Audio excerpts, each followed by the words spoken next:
we all know, I guess, what the Conservatives brought forward, which is Bill C-36, which is a law recriminalizing the sex industry pretty much after the Supreme Court found that the criminal laws actually put sex workers in harm's way. The Conservatives crafted an almost identical bill that purportedly decriminalizes sex work, but in reality actually still criminalizes sex workers, as well as the people that they need around them to work safely.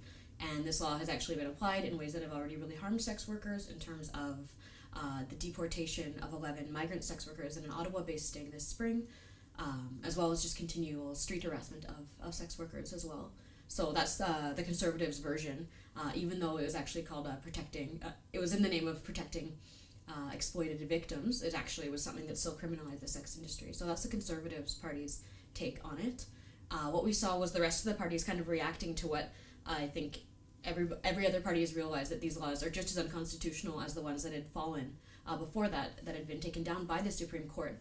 So the Liberals, the Green Party, the NDP had all either said that they would send it back to the Supreme Court to actually find out if it's constitutional, which most experts have said there's no way that it is, because it still harms sex workers.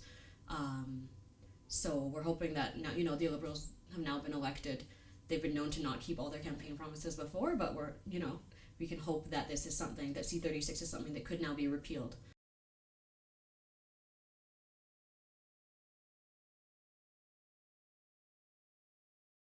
If you look at the work of the Canadian Alliance for Sex Work Law Reform, they have been, pretty active just in terms of trying to reach out to decision makers and policy makers, including politicians, to educate them around the harms of the criminalization of the sex industry. So I'm sure there's several dialogues that are always taking place, but like the Conservatives also consulted sex workers before they crafted Bill C-36, but what they did then was they ignored sex workers and they ignored evidence and they created a new bill. So one step is consultation and a dialogue, but what you really need to look for is action, and the future will tell us, I guess, if there's going to be action in repealing these laws or not.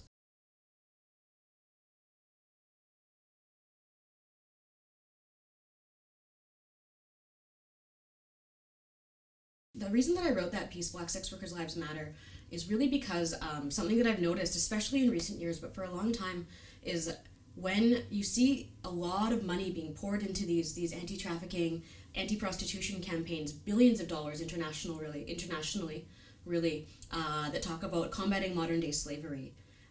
But what you look at, if you read the fine print of what these organizations are doing, is they're lumping in consensual prostitution, stripping, massage, and all of these things, and calling all of these groups of people slaves, and saying that this is the modern slavery. And I think that is something that a lot of people in the sex work community find really disconcerting, because if you look at, the only national poll, as I cited in my article, that actually demonstrates in Canada, that shows most sex workers don't consider themselves slaves or even exploited, right? So it's distorting the reality in order to criminalize the sex industry, but it's also piggybacking on top of what is really just an abhorrent part of Canadian and American and Caribbean, European history, because the actual slave trade is something that has a massive effects on Black populations, even to this day, right? And most Canadians don't even know that slavery was something that was foundational to this country. Don't know that, for example, in the French colonized part of the country, at one point, the average age of a slave was 27 years old. And this is something that is totally being downplayed, while at the same time there's all this money and visibility being poured into this new anti-slavery. But, there's a lot of anti-sex work activists call themselves abolitionists. But abolitionist is actually something that comes from a history of abolishing the slave trade, the transatlantic slave trade. And that's something that ex-slaves were a huge part of.